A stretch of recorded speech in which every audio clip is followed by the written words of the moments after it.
नियंत्रित कैसे किया जाएगा। तो अंग्रेजों ने एक चाल चली जिसको लाला लाजपत राय जी ने कहा है। अंग्रेजों ने कहा कि भाई हम एक ऐसा संगठन बना लेते हैं जो लोगों को ये विश्वास दिलाए कि वो लोगों की परेशानी सॉल्व करने के लिए है। क्योंकि अभी तक लोग किससे टकरा रहे थे? ईस्ट इंडिया कंपनी क्या हो गई 1857 की क्रांति के बाद में ब्रिटिश क्राउन ने कहा कि तुम भैया अपना काम करो, तो बस की नहीं है। 1857 क्रांति तुमने करवा दी, अब ये क्राउन का शासन होगा। तो 1858 से 1947 तक भारत में जो शासन चला, पॉलिटीम पढ़ोगे, वो किसका शासन है? वो ब्रिटिश शासन का, यानी ब्रिटेन की महारानी या महाराज, कौन बोलोगे? ये ब्रिटिश जो ताज था, यानी वहां जो राजा थे उनका शासन है। ईस्ट इंडिया कंपनी के अधिकारों को उन्होंने खत्म कर दिया और ईस्ट इंडिया कंपनी का कारोबार भारत में 1857 क्रांति के बाद में बंद हो गया। अब इन लोगों ने क्या चाल चली कि भाई ऐसा कुछ करते हैं, एक ऐसा संगठन बनाएं कांग्रेस जैसा, लोग सीधे हमसे प्रश्न ना करें या हमारी खिलाफत ना करें, लोग इससे जुड़े, अपनी मांगे इसको बताएं और हमारा हमारा जो रिस्पॉन्सिबल हम किसको जवाब देने के लिए हो? कांग्रेस को। तो मतलब कि उन्होंने खुद के लिए क्या कर लिया, एक कवच बनाने का सोचा। ये लाला लाजपत राय जी का कथन है यंग इंडिया मैगजीन का कि कांग्रेस तो अंग्रेजों का एक सेफ्टी वॉल्व था। सेफ्टी वॉल्व से मतलब है कि खुद पर होने वाले डायरेक्ट अटैक से वो बचना चाह रहे थे। ठीक है, बहुत बढ़िया, कोई दिक्कत? शिवम कुमार जी, बहुत बढ़िया। तो भारतीय राष्ट्रीय आंदोलन के 3 चरण हम पढ़ेंगे, जिसमें पहला चरण होगा कांग्रेस के गठन 1885 से लेकर के बंगाल विभाजन 1905 तक, सारी घटनाएं। दूसरे चरण में बंगाल विभाजन के बाद से लेकर के गांधी जी के भारत की राजनीति में सक्रिय होने तक के समय को, गांधी जी 1917 में, अगर आपको बताऊं कि 1917 में वो चंपारण करेंगे, 1918 में उन्होंने अहमदाबाद और खेड़ा आंदोलन करने के बाद में उनकी पॉपुलैरिटी बढ़ेगी गांधी जी की, तब यहाँ गांधी जी एक्टिव होंगे। और तीसरा चरण, इसको हम गांधी युग के नाम से जानते हैं, 1919।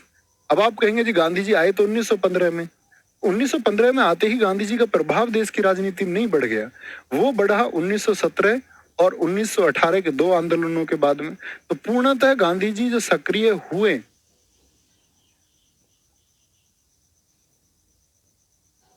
एक वर्ष अध्ययन कीजिए।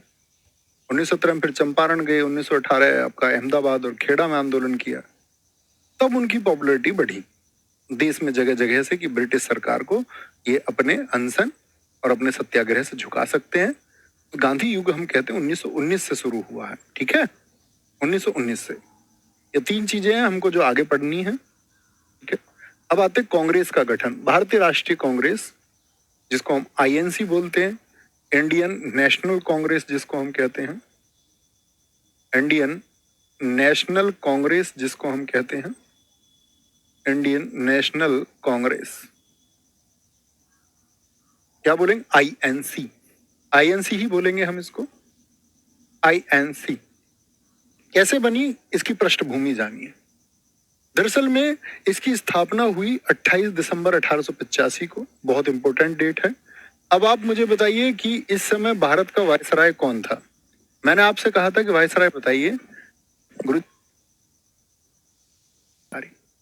अब ये क्या चाहते थे कि भाई एक ऐसा गुट तैयार हो, जो अब तक क्या है कि इंडिविजुअल सब मांग कर रहे थे, कोई राजा कर रहा है मांग, किसी कोई समस्या, इन्होंने बोला एक ऐसा संगठन बन जाए जिससे जो लोगों की समस्याओं का प्रतिनिधि बनकर आगे काम करे। और इस ईस्ट इंडिया कंपनी जिसका शासन तो खत्म हो चुका, अब ब्रिटिश शासन है, तो उस ब्रिटिश शासन या ब्रिटिश जो राज है उसके खिलाफ वो लड़ सके, तो एक संगठन चाहिए। बहुत बढ़िया, बहुत सारे दोस्तों ने कहा डफरिन के टाइम पे कुछ कैनिंग लिख रहे हैं, कुछ डलहौजी लिख रहे हैं, कुछ माउंटबेटन ही लिख रहे हैं। बताओ, इतने कमाल की बात है।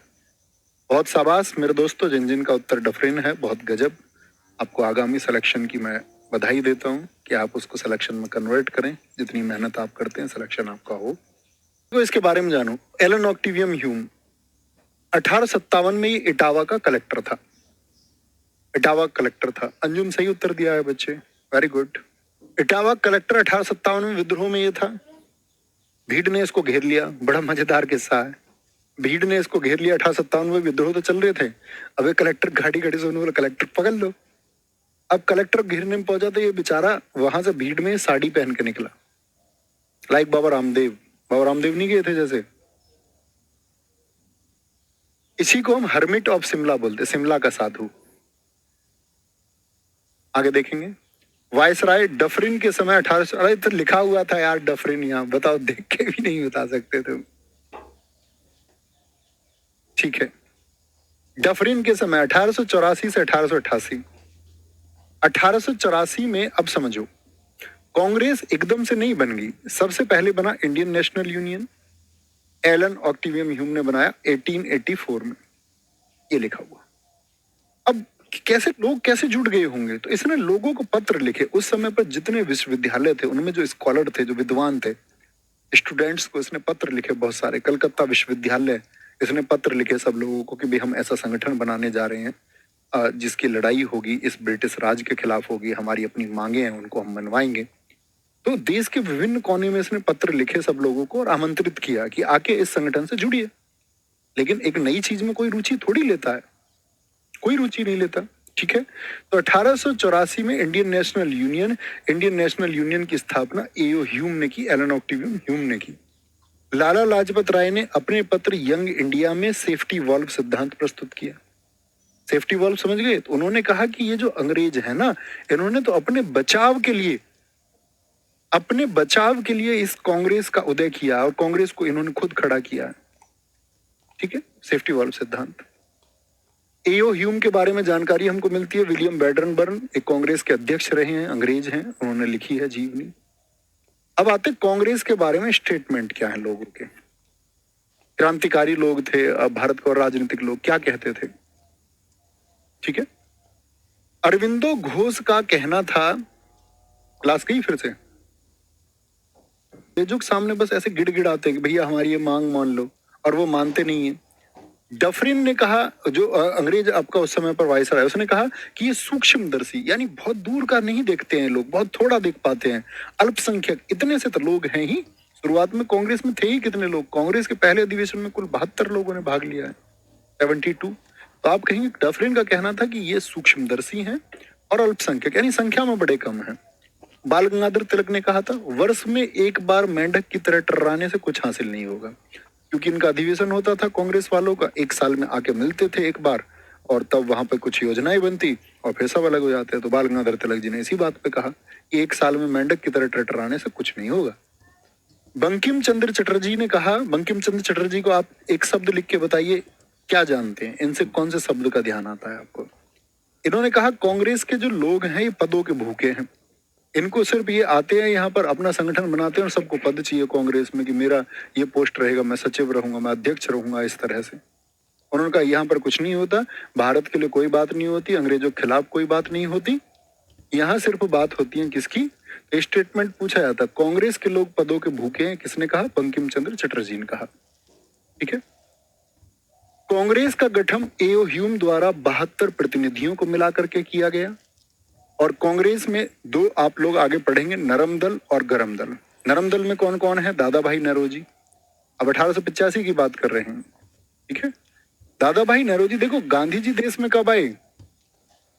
गांधी जी देश में कब आए? आप कहेंगे भैया 1915 में आए, यानी इससे कितने वर्ष बाद में? 30 वर्षों के बाद में। तो जब तक गांधी जी देश में नहीं आए तब तक दादा भाई नौरोजी का प्रभाव था देश में। गांधी जी के प्रभाव से पहले किसका प्रभाव था भारतीय राजनीति में सबसे ज्यादा? दादा भाई नौरोजी का।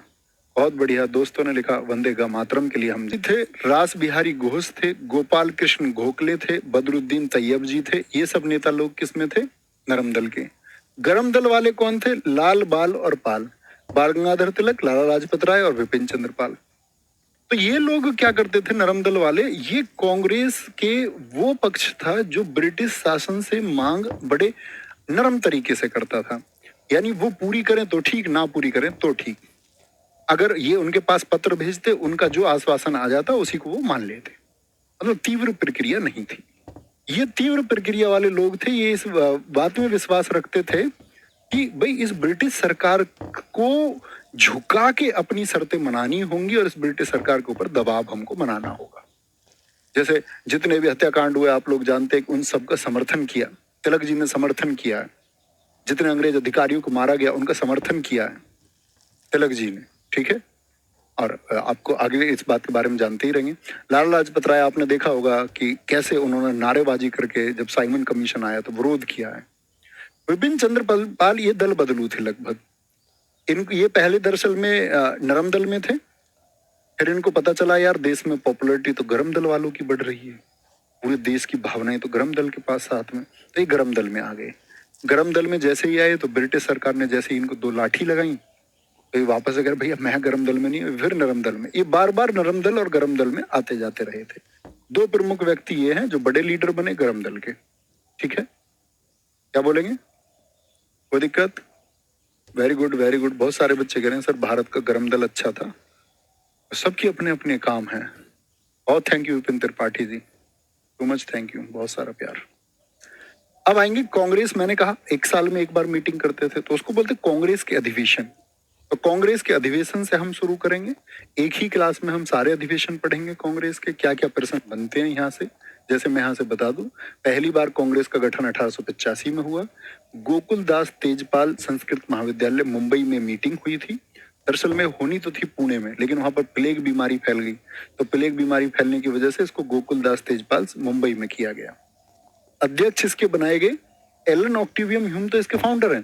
पहले अध्यक्ष बने इसके व्योमेश चंद्र बनर्जी, और इसके ये कौन है? पहले अध्यक्ष हैं। और 72 रिप्रेजेंटेटिव यानी 72 लोग, जो मैंने बताया कलकत्ता विश्वविद्यालय कुछ छात्र थे, कुछ पत्रकार थे, इन सब लोगों ने मिलके क्या बनाया? कांग्रेस को बनाया। और पहली बार मीटिंग कहां पर हुई? बंबई में हुई। क्या बोलोगे? बंबई में हुई, ऐसा बोलेंगे। बंबई में, कलकत्ता में, फिर आपका मद्रास में होगी, फिर इलाहाबाद में होगी मीटिंग, बकमई। ठीक है, यहां से पढ़ना शुरू करेंगे कल की क्लास में। आज बस इतना काम करते रहना।